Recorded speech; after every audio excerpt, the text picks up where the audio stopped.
Hi guys! This is part 3 of our 3-part series on The Magician's Nephew by C.S. Lewis. 2 weeks ago I brought to you the story of the singing creator. I love the picture of Aslan bringing the world of Narnia to life through song.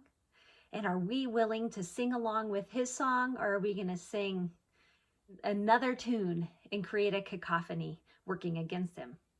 And then part 2 was about the enemy's top 5 big lies, because it tells the story of the character Diggory being tempted by the evil witch to disobey Aslan and to serve himself instead.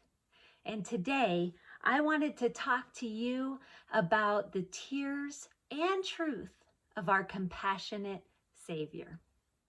So today I bring to you the part of the book in the chapter called Strawberry's Adventure, where Diggory goes to Aslan and he's hoping that Aslan can help his dying mother. And so he goes to Aslan. This is what he says: "But please, please, can't you give me something that will cure mother?" Up till then, he had been looking at the lion's great feet and the huge claws on them. Now in his despair, he looked up at its face. What he saw surprised him as much as anything in his whole life, for the tawny face was bent down near his own, and wonder of wonders, great shining tears stood in the lion's eyes. They were such big, bright tears compared with Diggory's own that for a moment he felt that the lion really must be sorrier about his mother than he was himself. my son," said Aslan, "I know, grief is great. Only you and I in this land know that yet. Let us be good to one another." And then he sends Diggory on a mission to go get the fruit from the tree of life and bring it back to protect Narnia from the evil witch.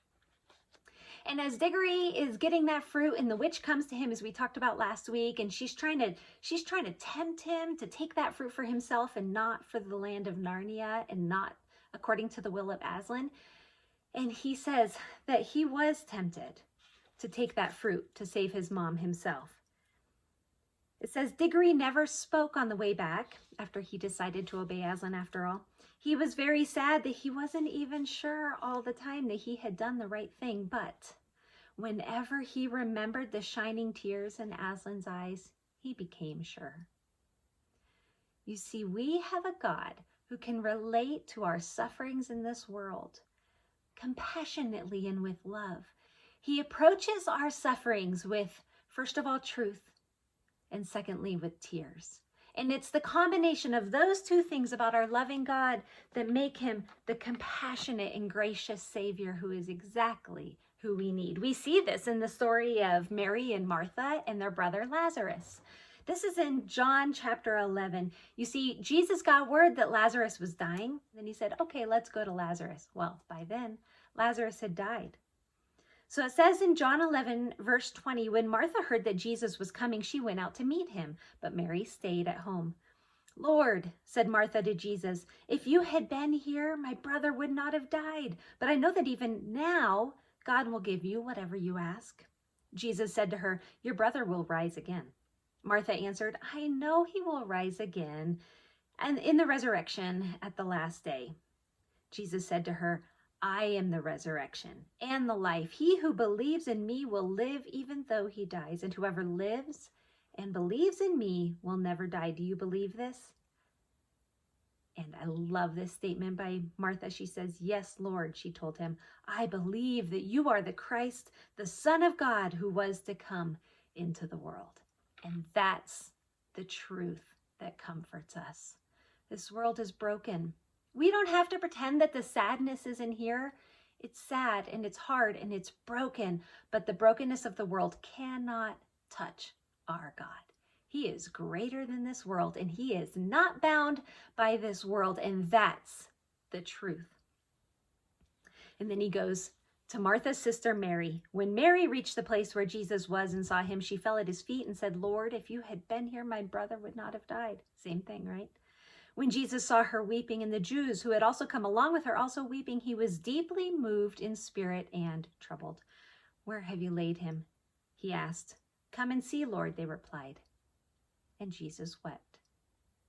The tears of our gracious Savior.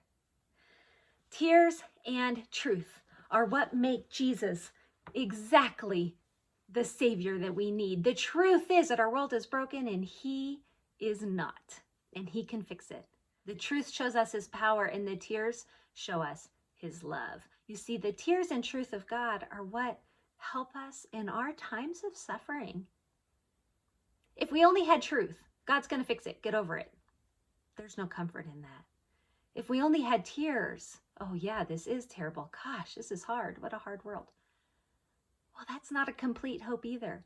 It's the tears and the truth combined that give us the hope that we can walk with our God and we can trust Him and we can turn to Him in our sadness, and He wants to hear about it, and He wants to cry with us and comfort us and be the shoulder for us to lean on.